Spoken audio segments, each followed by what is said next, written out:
Let's go on a field trip today.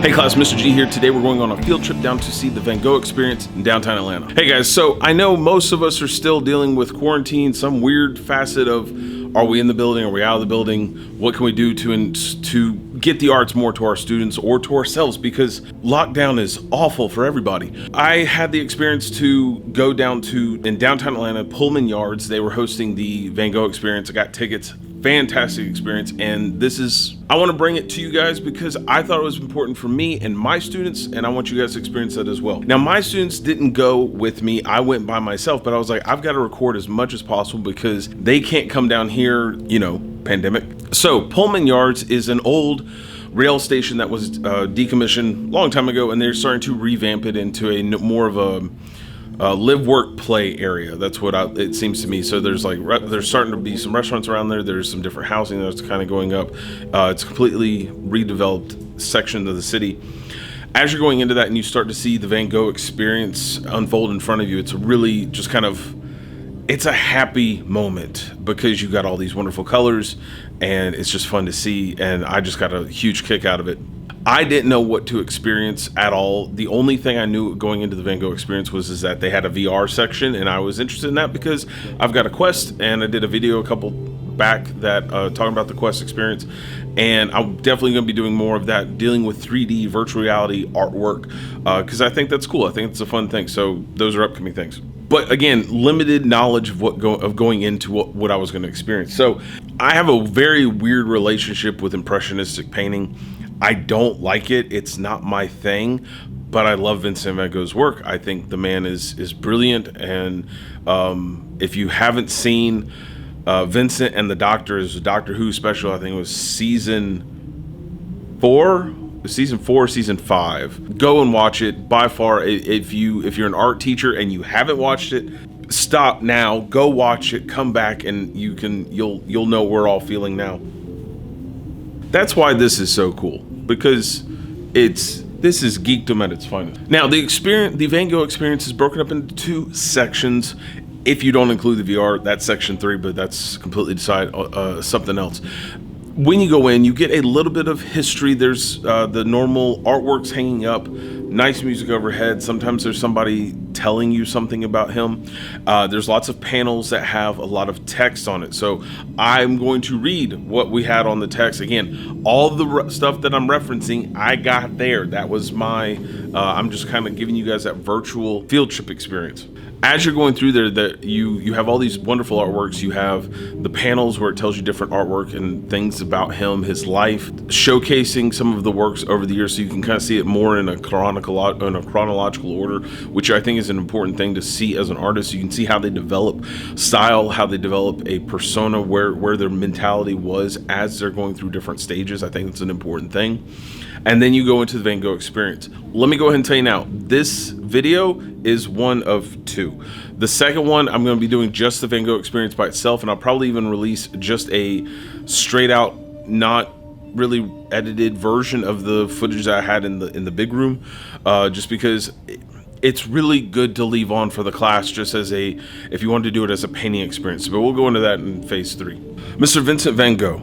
Vincent van Gogh obsessively refined his art by tackling the same subjects, re-envisioning them again and again. Sunflowers, irises, roses, nature's beauty particularly inspired him. His tireless exploration of irises and rose bouquets echo his iconic series of sunflowers. Van Gogh completed many of his most famous paintings of flowers, including sunflowers and irises, during his convalescence for a mental breakdown near the end of his short life.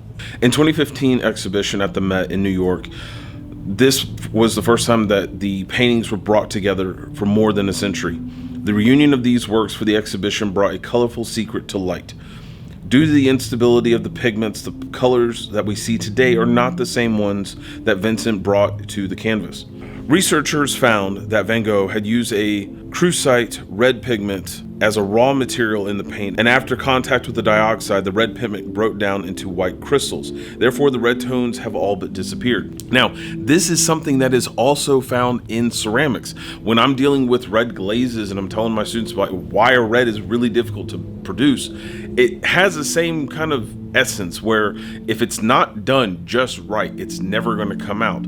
Whereas with the dioxide that's in the paint pigments, I don't know what it is with cadmium, because that's most of the time what red is derived from, it doesn't last. So red is a really hard long-term issue. So ceramics and painting, it all works together. The Met exhibition presented a recreation of the original colors of these works. The violet irises were originally blue, the white rose petals were adorned with red, and the white background was once pink. Onward to Sunflowers. Sunflowers is among Van Gogh's most famous works. However, it is widely known that Sunflowers does not refer to one painting alone, rather a double series of canvases, 11 in total, which can today be found in the galleries across the world. The most famous version is preserved in the National Gallery in London. Need to put a trip to England on the list again. Van Gogh created this first series in Paris in 1887 while living with his brother Theo. The series comprised 4 canvases portraying sunflowers upon a table. Over the course of the following couple of years, Van Gogh devoted himself to creating the second and more famous of the series, depicting the sunflowers in a vase. Now, correspondence between Van Gogh and his brother revealed his keen presence of nature. Early in his career, he created floral still lifes. The choice of sunflowers is a subject that is not incidental. They are in vogue during the 1870s and can be found among others in rustic gardens typical of the era, such as Monet. Van Gogh's first painting from the Sunflower series is displayed in a restaurant cafe in Paris, where Gauguin discovered it. He was impressed. This recognition from someone Van Gogh had deeply admired gives him the encouragement to move to his studio to Arles.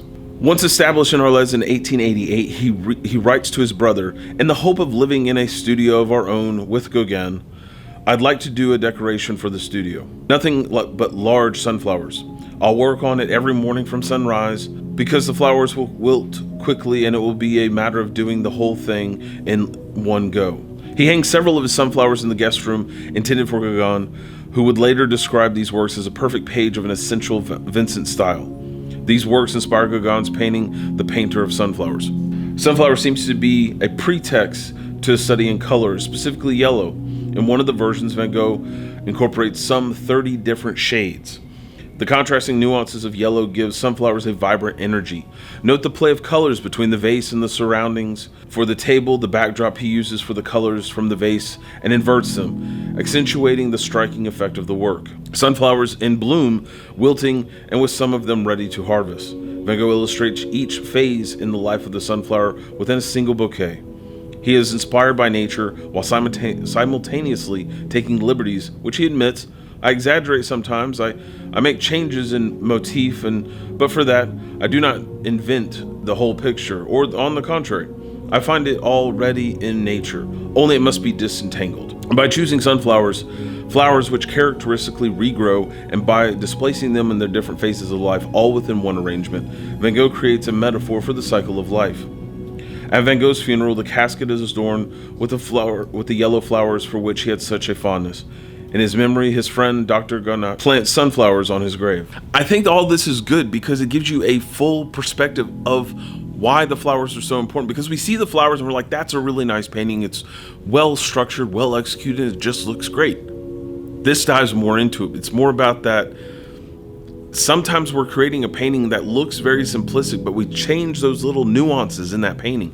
And that's what gives us more meaning, life, integrity, something else to talk about. It's not just a pretty picture that hangs above a couch. Now, as I said before, we're going to make a part 2 of this, and I got a lot more information that I'm going to go over in the next video as well. But one thing that I know really gets the middle school group kind of edged is how much are these paintings worth? There's an entire plaque that was devoted to just sold at auction. Let's go set down some numbers. Van Gogh is a rock star of the art world. Duh, we all knew that one. Few artists in the history have attained his global celebrity.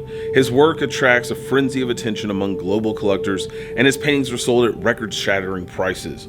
But his popularity exploded in the decades following his death. Unknown and uncelebrated during his lifetime, there was little demand for his work. He used some of his art to pay for his bills, and Van Gogh only managed to sell one painting while living. The majority of his famous works are found in museums, but a precious few are found in our private collections. The Portrait of the Doctor sold for $82.5 million. Now sold at Christie's, and this was back in 1990, $82.5 million. This work depicts Dr. Paul Gachet, the homeopathic doctor who cared for Vincent van Gogh in his final months of life. It is one of two paintings and the artist's only known etching exploring variations on the same pose. The melancholic doctor leans on a table on which he rests books and a sprig of flowers. When Vincent wrote his brother Theo about the work, he described the doctor's expression: sad but gentle, yet clear and intelligent. This is how many portraits ought to be done. All right, off the front, I didn't take French, so Libre des un Champ, $81.3 million. That was in 2017, so a couple years ago.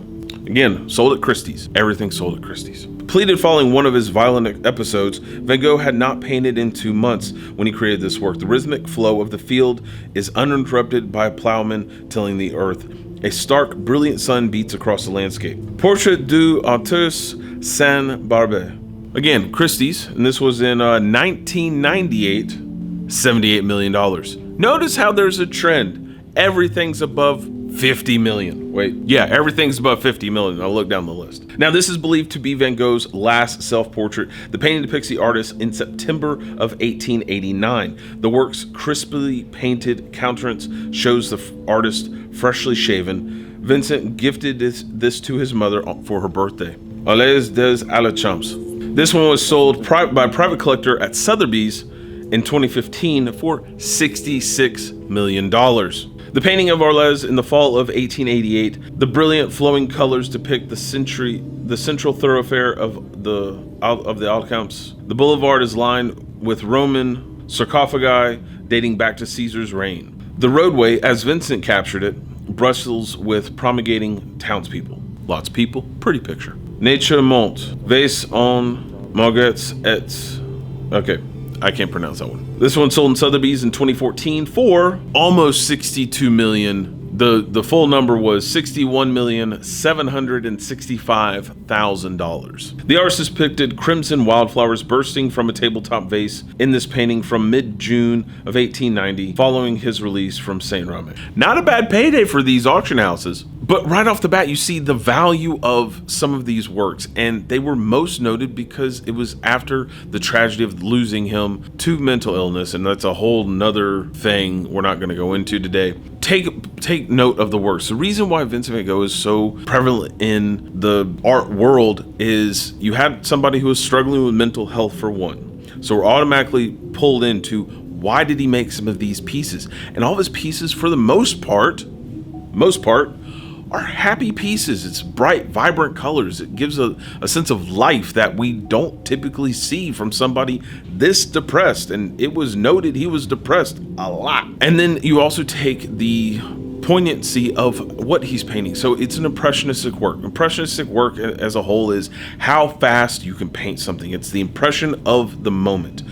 They wanted to paint as fast as they possibly could to capture the light of that single moment and not let that light escape them. So most of these paintings had to be painted within 60 to 90 minutes. That was what they really kind of worked for, because if you're painting out in a field, the light is going to change relatively fast, and if you don't capture the light at the moment that you want, it's not the painting that you set out to do. So you wanted the impression of the light in the right moment. All this stuff ties together, and that kind of gives us just a bleed into why this man's stuff is interesting, why it's fun, why it's awesome. There's a lot of video here that I took while I was at this experience, and I'm excited to show you guys, and I hope that you guys got something fun and wonderful out of today's class. But let's go ahead and wrap it up for the day. As always, again, like I just said, hope you guys got something good out of class. Other than that, let's take care of the homework, which is don't forget to like, subscribe, share, and all those various platforms. Get the message out there.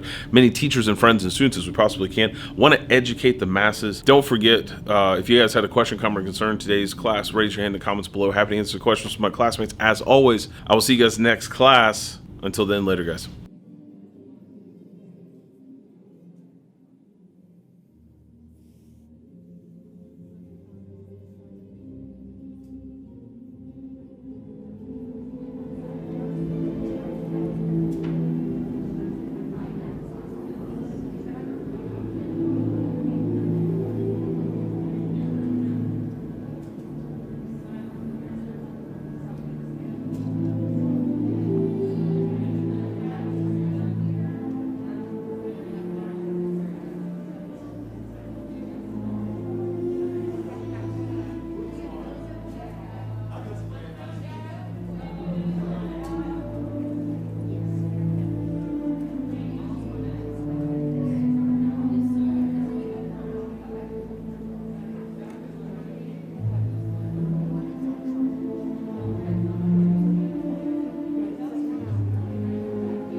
Just need to take a quick one.